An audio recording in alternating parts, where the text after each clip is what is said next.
City news वसा जनसेवेचा।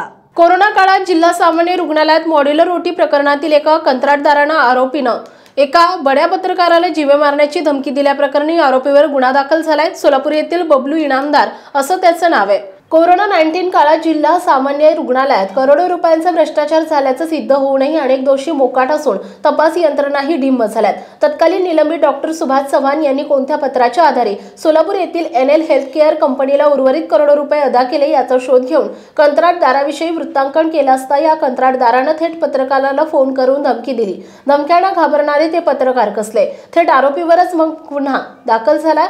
प्रकरण असे की बुलढाणा जिल्हा सामान्य रुग्णालयातील भ्रष्टाचार महाराष्ट्रात गाजत आहे। या भ्रष्ट प्रकरणातील अनेक दोषी अद्यापही मोकाट आहेत। या महाभ्रष्टाचारातील एका प्रकरणातील बबलू इनामदार या कंत्राटदाराला निलंबित डॉक्टर सुभाष चव्हाण यांनी कोविड-19 काळात बुलढाणा जिल्हा सामान्य रुग्णालयात कोविड काळातील वाढलेल्या रुग्णांची संख्या बघून रुग्णांना योग्य उपचार मिळावा याकरिता मॉड्यूलर ओटी करिता करोडो रुपयांचा निधी त्वरित उपलब्ध करून दिला होता।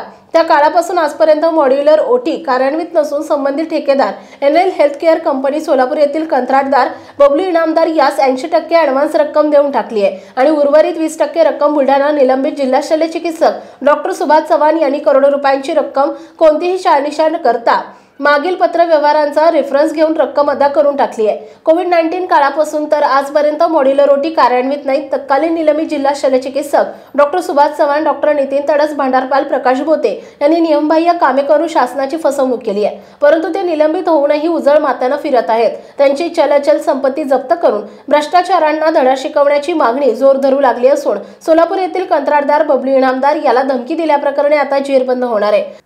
भ्रष्टाचार प्रकरणात भांडारपाल प्रकाश भोते राहणार अकोला यांची चलचल संपत्ती सील करून जिल्हाधिकारी यांना पत्र देऊन ती प्रॉपर्टी लिलाव करावी आणि येणारा पैसा सर्व शासनाच्या तिजोरीत त्वरित जमा करावा असा अहवाल विभागीय चौकशी समिती प्रमुख यांनी उपसंचालक अकोला डॉक्टर भंडारी यांना जानेवारी 2024 ला दिला असून अद्यापर्यंत उपसंचालक भंडारी अकोला यांनी कोणतीही कारवाई केलेली नाही। City news Buldhana.